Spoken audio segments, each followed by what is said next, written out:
Well, welcome to this get-together arranged by the Gloucestershire Community Foundation, let's call it GCF, in collaboration with the Freemasons. GCF is an independent charity, but is part of a worldwide network of community foundations. Do you know there are even community foundations still operating in Ukraine at this moment? I imagine they're quite busy. Community foundations started in America, and they are a very, very powerful force for good in the United States. Here in the UK, there are just under 50 community foundations, all operate under the UKCF. This is an umbrella body that provides help, support, and training when required, but we are entirely independent of them. In short, the principal work that we do is that philanthropists donate funds to GCF. Funds can be very large. The Hitchin family and the Freemasons are good examples of these large funds, but equally donations can be relatively modest. Philanthropists can ask their donation to go into a fund, or they can give a sum to be distributed over a short period of time, normally a year. The largest funds are distributed by their own panels. Again, the Freemasons are a good example. Generally, however, funds go into a common pot, which are distributed by a panel, and that panel will include members of the public. Over the last 3 years, GCF has distributed over £700,000. Thousands of individuals in Gloucestershire have benefited. You're going to hear about the criteria that the Freemason panel applies, but the Masons' criteria for grants is in line with GCF policy, which is to help the disadvantaged, assist small local communities, and build up individual resilience. GCF has built up a vast knowledge of the hundreds of local charities, and this knowledge is invaluable to the philanthropists, whether private or companies, looking to help others in the county. However, GCS is much more than that, much more than just a grant-making organisation. We work closely, indeed very closely, with other charities, and for instance, our flagship programme is called Invest. Local CEOs of charities who are struggling can apply to this programme, and if all goes well, they'll receive expert counselling over a period of time. In the pandemic, the Invest programme came into its own and now has a proven success rate and very good track record. There's much more to GCF. We are an extremely lean organisation. We have no rented offices, although one generous donor allows us to use an office on the rare occasions we need one. And we were working from home long before COVID.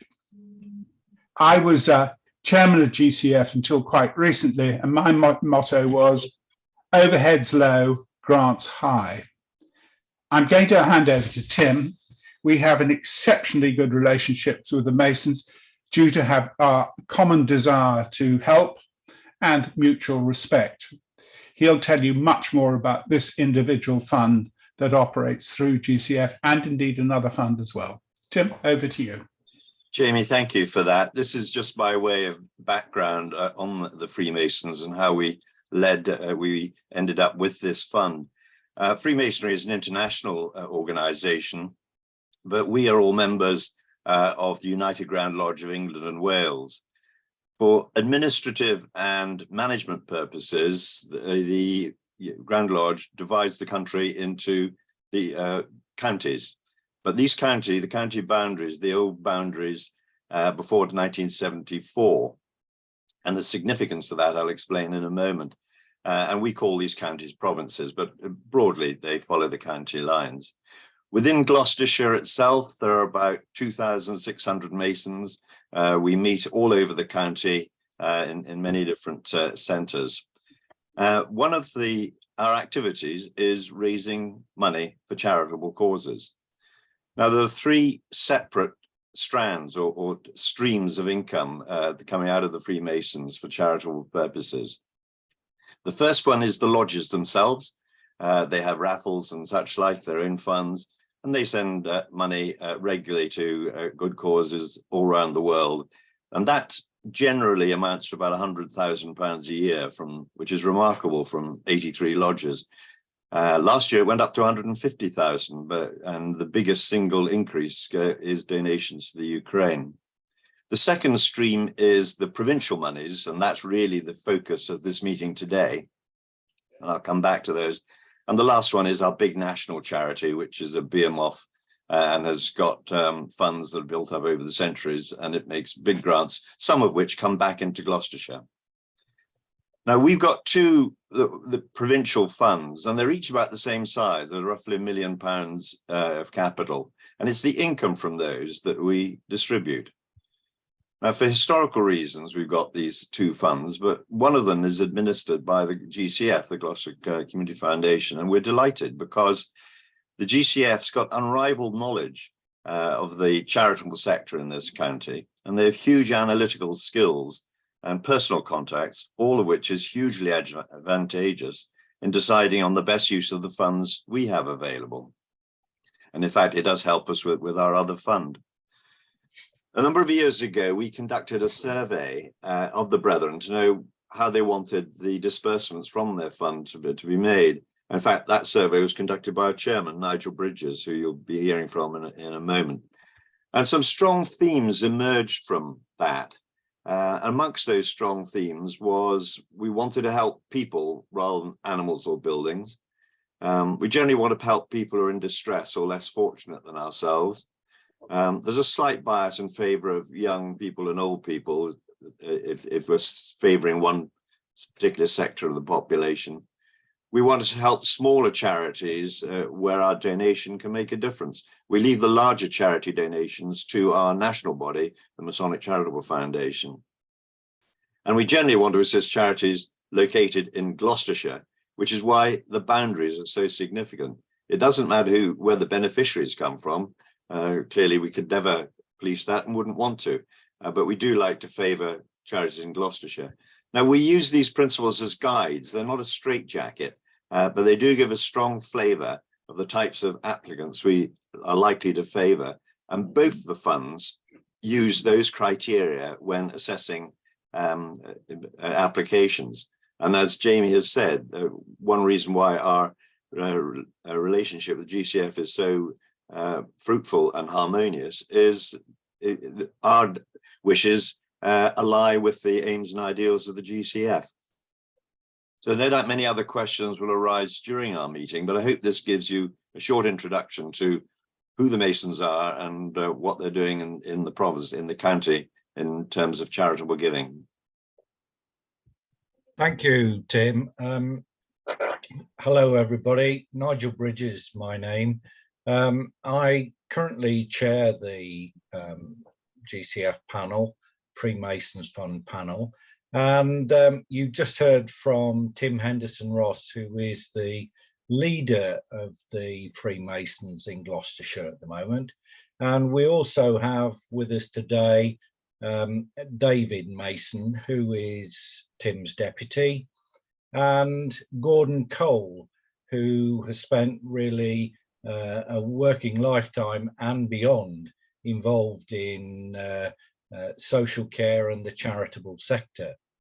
And together, what we try and do is we try to be open to charitable applications that we feel our grants can make a difference with.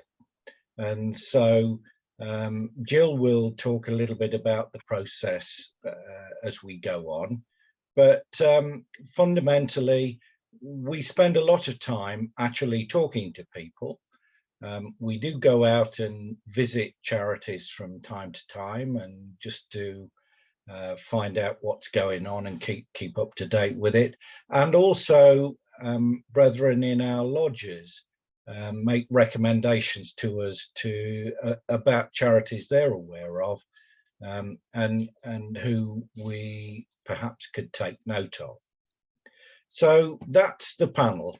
And one of the real strengths of the panel apart from the experience of the charitable sector itself, from the Freemason point of view, is that we also have a GCF panel member as well. And we're very fortunate enough to have Jamie Tabor with us at the moment, who provides a breadth and of knowledge and skill that enhances our discussions as we go.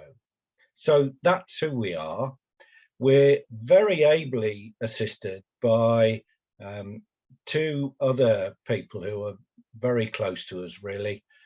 Jill Carson, who is the person who manages the actual process, and when applications come in, we talk quite frequently to try and understand the process, the applications and what they're at, and Jill guides us through that. And we have Sarah, who's also an ever-present with us, who keeps us on the straight and narrow with our processes as well. So that's the team that administer the GCF Freemasons Fund grants. So now just a little grants overview, and I think this is Jill, is this? I'll It's Sarah, is it? Yeah, so Okay. I'm Sarah. I think quite a few of you might have met me at various other events and things. I'm the grants manager at the Gloucestershire Community Foundation.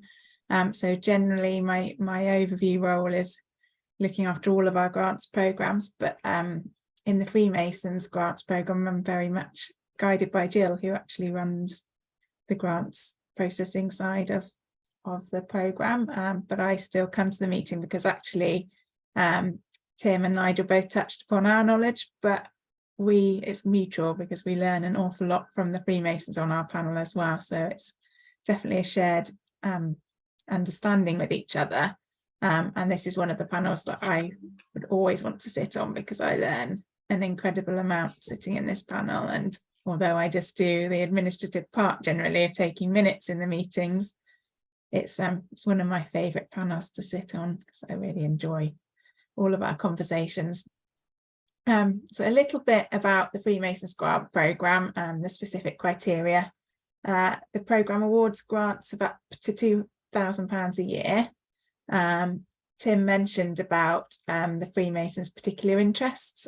This very much reflects that in terms of supporting projects that are for older people, people with disabilities, and young people facing disadvantage, but that can be a whole range of different disadvantage. So it might be financial, it might be by way of the educational opportunities that they have, or the opportunities they have to learn new skills, or it might be around having disabilities or suffering mental illness, or it might be around location geographically. So there can be a whole variety of different reasons why we might view a project as supporting a particular disadvantage in the county.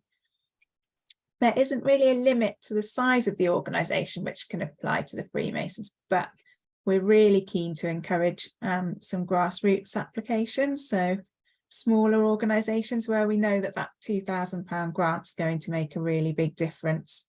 And we know that from a lot of the applications we receive and the grants that we've awarded, we can really see that grant's really valued in that organisation, and it's not just a little drop into a general funding pool. It's really doing something to contribute towards a project or a programme, or it might be buying a specific item that will have ongoing benefits for the people that that organisation is working with.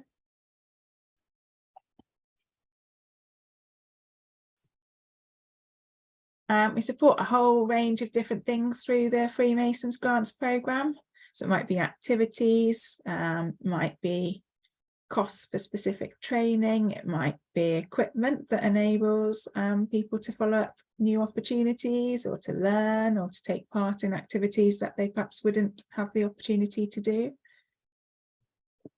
We bought things like we bought equipment for men's sheds, which is an excellent programme which provides opportunities for people who are perhaps a bit older to become less isolated and lonely, but actually use their skills to do things that are really beneficial to local communities. So it's a social project, but it benefits the whole wider community.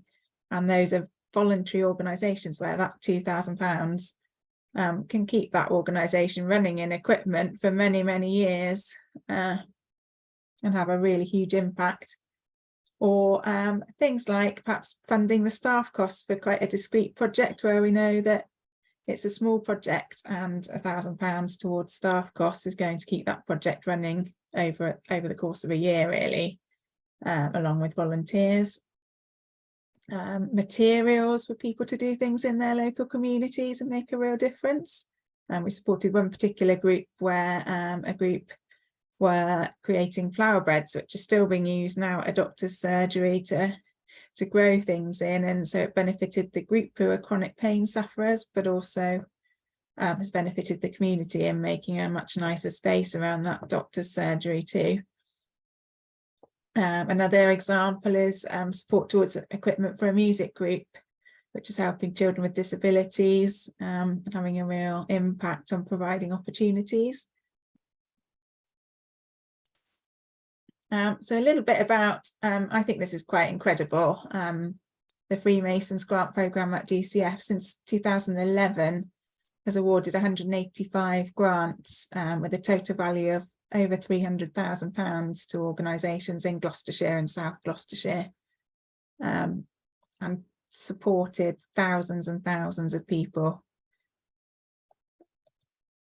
In fact, well over 70,000. That's based on the reports that we have, and we don't actually have reports going back right to the start of this programme because that's something that came in a little bit later on.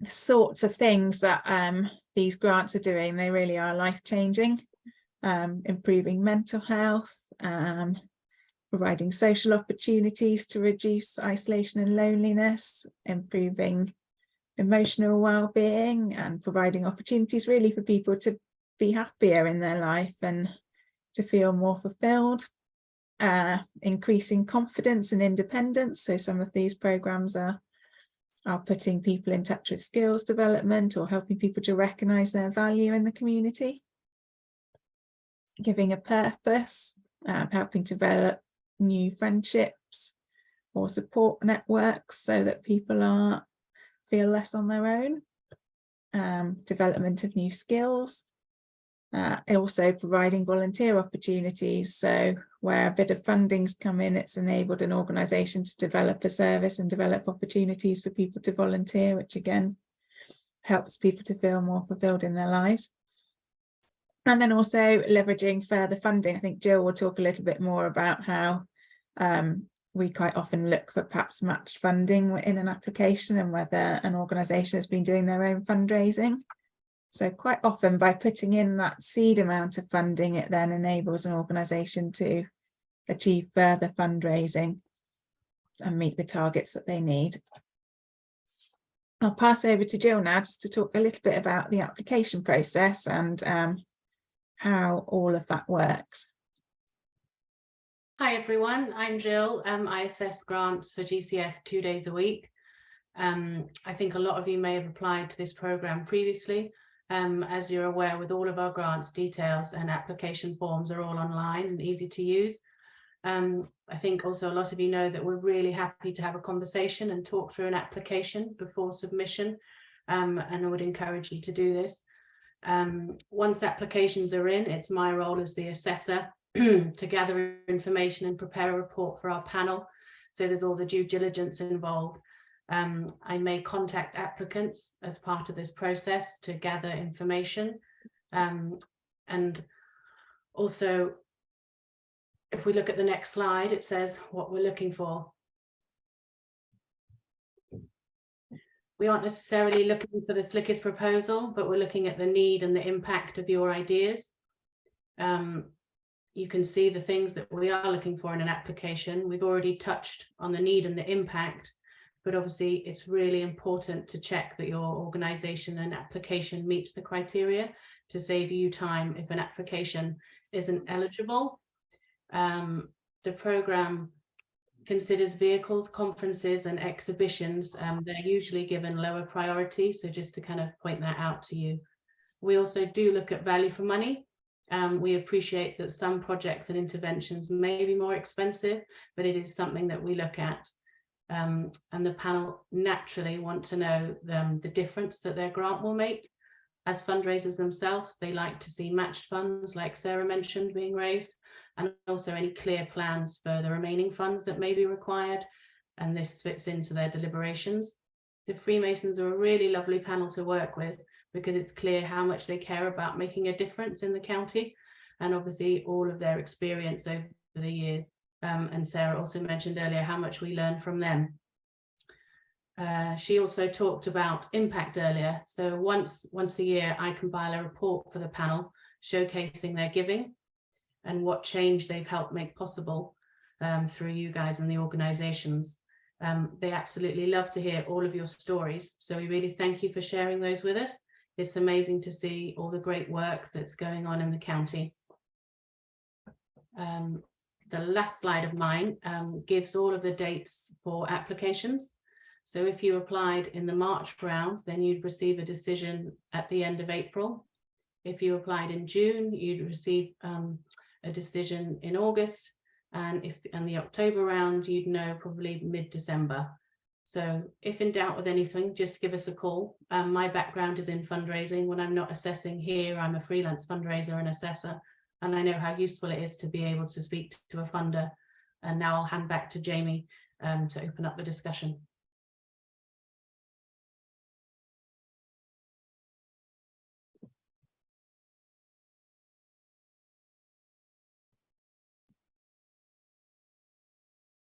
Just stepping in. Oh, yeah, he's here. There you are. I don't think I need to pose anything other than ask you to read what's on the form. Any questions or project or ideas you'd like to share? Far away. That's what we're here to answer.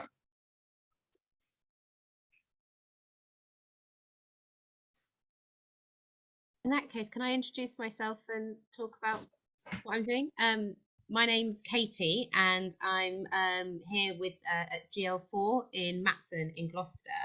And I suppose my question is checking that that's part of your area remit, because it's sort of an interesting community just outside of Gloucester. So we sort of sometimes fall between the cracks of different areas because it's sort of its own little bubble surrounded by sheep. Basically what I'm doing is I'm working with young people to offer like different participation activities. So we do a youth theatre, we do a music group, we do a dance group for primary age.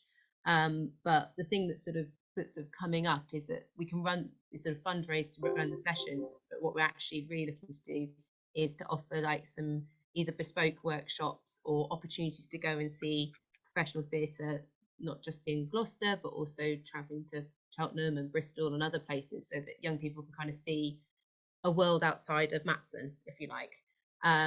So I was just sort of wondering whether that sort of thing would be included, because it's not necessarily like a tangible object. It's like a series of smaller opportunities throughout a year to sort of really like uplift what we can offer, and whether that would kind of come into what you would sort of consider to be part of what you're thinking to look at.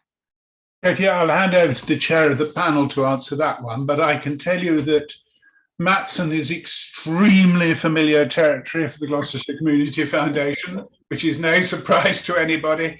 I must have visited 4 organisations in Matson in the last 9 months, and thank you for doing the work that you're doing, but I'll hand over to the chair. Indeed. Thank you, Katie, for your question. The answer is yes. We are interested in supporting young people and lifting their horizons so that they sort of see that there is a world outside their immediate environment. And just to really sort of say thank you for that question, because the key bit about it is that we, when you put in an application, it's not like a gotcha thing, you know, that you've either fit or you don't fit. But there are plenty of opportunities to talk with Jill, to talk with even myself if necessary, to bounce ideas off and say, we're thinking about this. Can we have a conversation? So thank you. Yes. Thank you. That's really helpful. How are the sheep in Matson, Katie, at the moment? Are they okay? Yes, they were on the roundabout this morning outside the shops. They've just been moved on, so yeah, they're all in the middle of the road and negotiating the workmen that are doing the work outside. They're always in the middle of the road. I mean, they do what they want, really, don't they? And you've got to respect that. That's there aren't. I think it must be the only massive housing estate that actually has sheep right in the middle of it. It's great. That's Matson for you. Mhm. More questions, please. Murray. Hello, I'm Marie. I'm down as Longstaff. I actually got married last year and changed my name to Whitaker. I'm representing Centred Horseplay, which is a local small independent charity in Gloucestershire, which the Freemasons very kindly supported last summer. You gave us £2,000 towards funding our restart programmes. What we do is work with children and young people and at-risk adults that are suffering from social exclusion and that are not responding to normal talk-based therapy. It's quite a big thing that we do. It's quite a big intervention and it works really well. And your £2,000 went towards part funding 4 courses, which was amazing.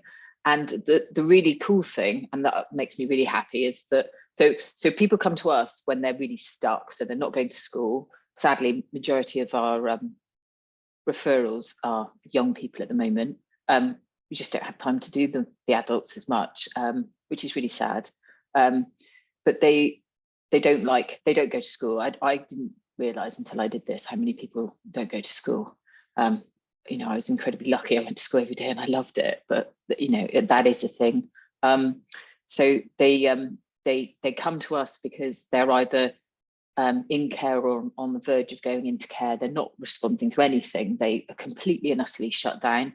And we basically give them a bit of a restart and get them going. And one of the two of the people that we worked with last year was a father who had severe mental health problems of his own and took in his 2 daughters because the mother was sectioned, and one of the daughters was select mute. So he had his own problems, and then he obviously had to look after these 2 dear girls, and we were able to run a restart for the father and the daughter.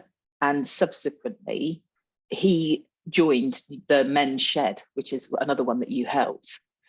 Which is amazing. And the reason he was able to do that was because we kick-started her process and she was able to go to school, which gave him time because he couldn't leave the house because he had to look after her. So thank you very much. What you did made a massive difference to us. Marie, I visited Centred Riding before COVID, Yes. and as you know, I'm a huge fan.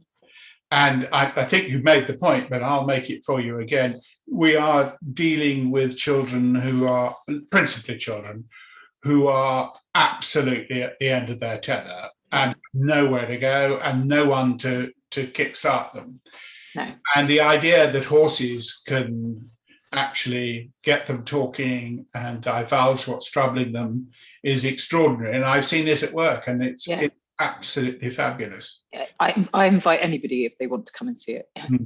It's fascinating, and people read what we do on the website and they kind of look and go, do people just come and hug the horses? I'm like, you can hug them, that they'd love that, but that's not what we do. No, It's and they don't ride the horses. No.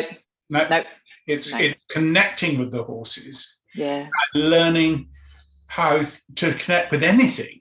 Yeah. That's it. They are so stuck. Yeah, I on my way home, I did the horses this morning. On my way home, I spoke to a teacher with a young lad who's 14, who has not been to school for the last 18 months. Sadly, COVID made everything so much worse. All of those people that were able to, that didn't want to leave the house, were able to go, like, you know, meters and meters deeper and darker into that hiding place. And they're at the end of their tether, and they just don't know what to do. And he, you know, he had aspirations. You know, she said, oh, he had aspirations of being a policeman that had dogs. You know, he loves animals. And I was like, he can still do that. And the teacher said, you know, that was talking to me, she was like, nobody else thinks positively about this young person, and he's only 14 years old. And it's like everyone's given it up. They've tried CAMS. She said he has bounced from solution to solution to solution, and none of it has worked. And they've managed to get some funding so that he can come out to see us. And because of grants like the Freemasons, you know, there's a lot of people that can't get any funding to do it. And your money basically part funded quite a few courses, you know, because there is some people that can't get any funding at all. So it's amazing. So thank you. Thank you, Marie. That's very uplifting to know, and it's nice when it works. Thank you. Thank you. I think Sarah Stripe's got her hand up. Sarah, yeah, you might be on my second screen. Yep. Okay, go. Hi. On my second screen. Hello. Am I just a voice from beyond, or can you see me now? Hello. So I'm representing the Weekly Worm, and we're a charity based in Gloucester. You can probably see that I'm sat in a pantry at the moment. We're a food charity.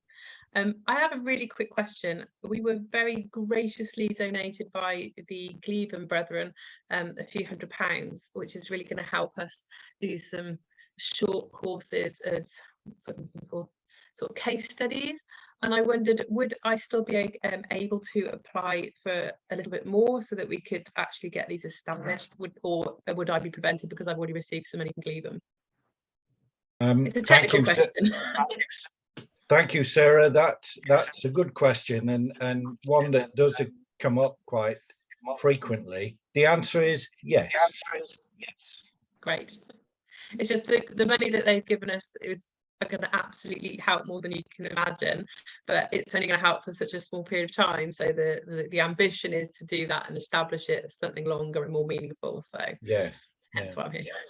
Well, it's delightful that someone in Gleven Lodge has seen your operation and what you're doing, and sort of convinced and persuaded his lodge members to support. So that's really good. Yeah, we couldn't do what we do without them, to be quite honest. So yes, massive thanks to them. Thank you. I think Linda's got her hand up. Linda, yep, thank you. Hello. It was a quick question really in terms of criteria. Are you able to support KICs, community interest companies, or only charities? Jill, you've thought on that? Or even David, do you have a view? Yes, I think the fund, sorry, Jill. We have supported them in the past. Yeah. Yeah, they are eligible. Thank you. Sorry. David, do you want to come back to that? No, not really. It depends on the purpose of the money being used. More importantly, than the legal status of the donor. Can I go back? The previous person said about being supported by an individual lodge. That would signal to us that it would be a good thing for further support to come from the Community Foundation or our other funds. It's not. It's very much the opposite of being excluded from making further application. It would be a very good indicator that you should make a further application, and such application is very welcome. Thank you. Gordon, I can see you. Yes, I was just going to say, by way of clarification, what we tend to focus on is how the money is going to be used and who is going to benefit. And if we're satisfied on those counts, then you're a long way along the line towards success. Thank you for that. Thank you, Linda. It's a good question, because there are a range of different organizational structures at the moment, and it's important to it's important to examine all the applications that come in for their merit, and then we see how we can work with them. Thank you.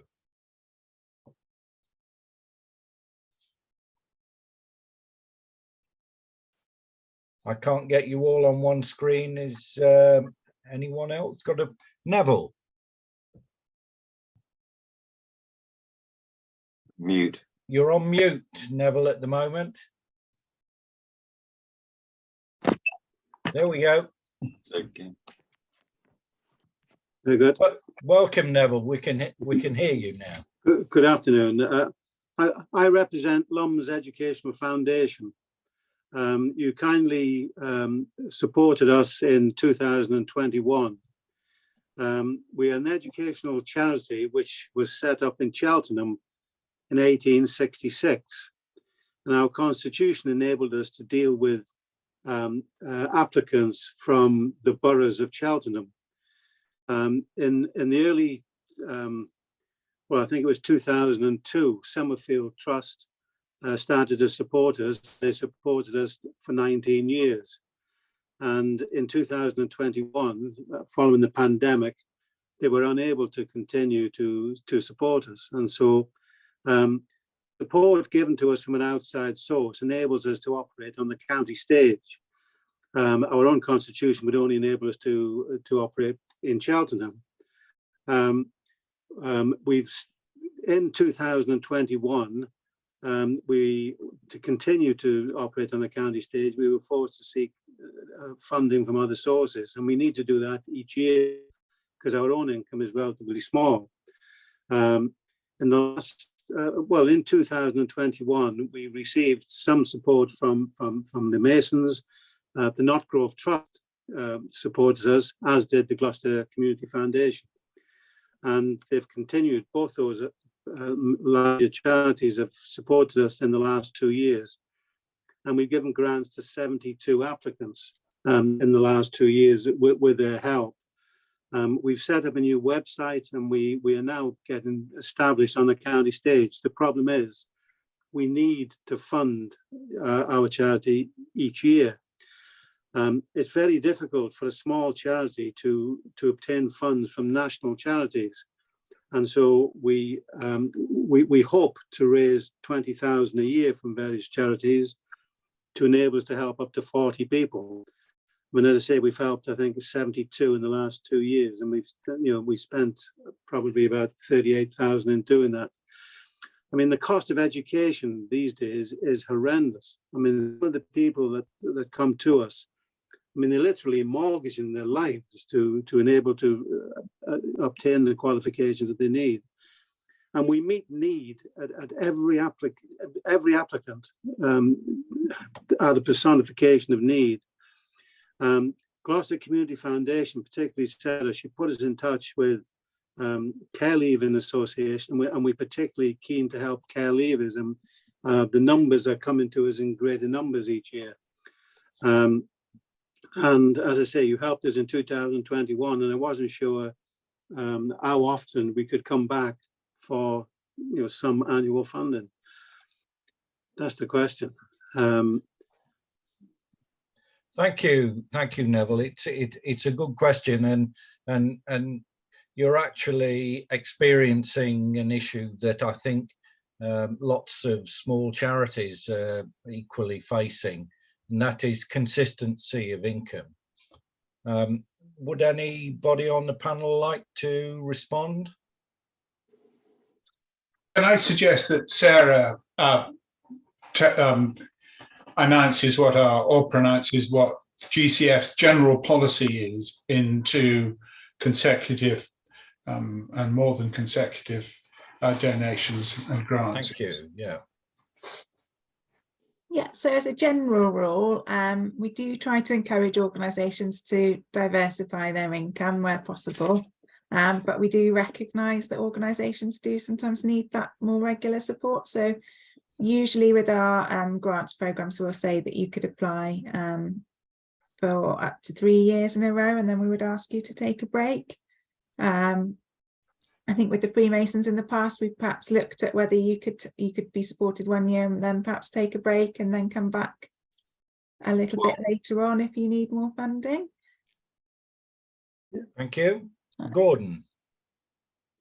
Yes, I mean, one of the other things that we try to do is if we think there's a good application, but it doesn't really meet our criteria, what we do try to do is point you in a direction where you may get other sources of funding. So we try and share all our information, and that's one of the advantages of joining up with GCF, because there's a much wider area of knowledge, not just locally, but nationally as well. I.e. talk to Sarah and Jill. That would be my advice. Thank you. Fountains of knowledge, and of course, if it's possible within our rules, we would help. Thank you very much for your question, Noel. That's a good one. Thank you. Thank you. Joe? Is that mute. Joe? Yes, she's mute. No, on mute at the moment, Joe.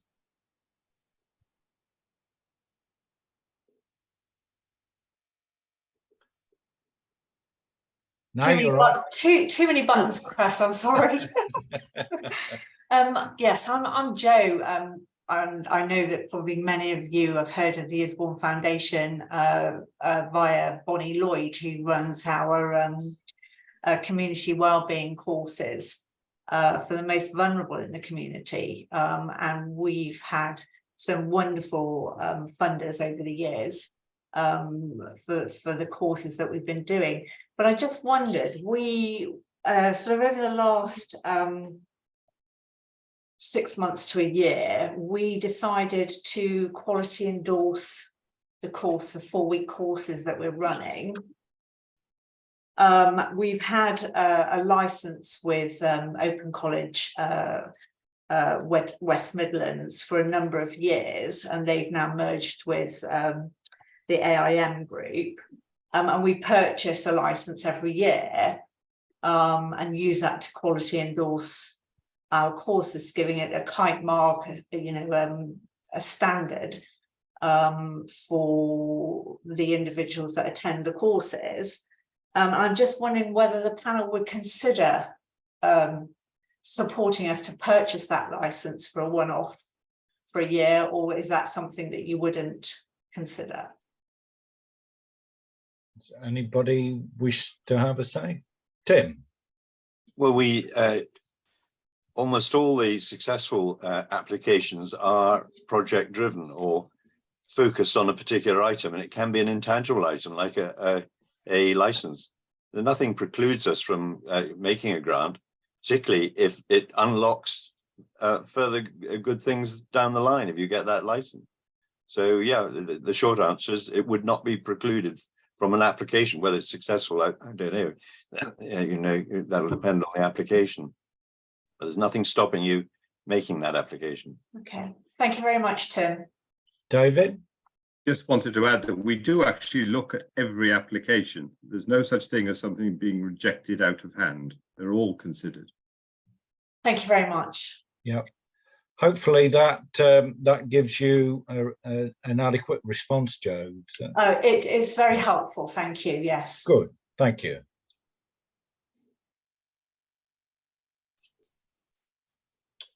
Anyone else on there for the question? Oh.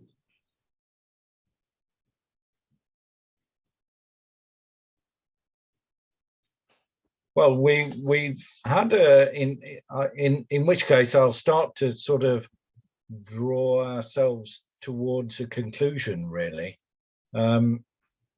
First of all, I wanted to say thank you for attending this afternoon, because this is an enterprise that works on the basis of relationships, on the basis of people talking to each other. We don't just sit in a room and say one for this and one for that and whatever it is. It's about meeting with and engaging with people who make applications to us. And really, I would like to say thank you very much for your attendance this afternoon, and thank you for your engagement. I think it's been really worthwhile. And very much thank you to Sarah and to Jill for being involved in setting this up. Yeah. So Sarah and Jill, would you like to say anything further? Just really from my part, just to repeat what you've just said, really, Nigel, that thank you so much for everyone for coming, and thank you to our Freemasons panel as well, because we really appreciate working with you, and it's a really enjoyable experience. So thank you. Yeah, everybody happy all round. Hopefully this has been useful for all the organisations joining as well. And if you do think of any questions or anything like that afterwards, please do get in touch, because we're at the end of a phone, and we're always happy to answer questions or to talk further about things. Thank you very much. Thank you. Jamie, do you have anything you would like to say? Can I just say, it's just really nice.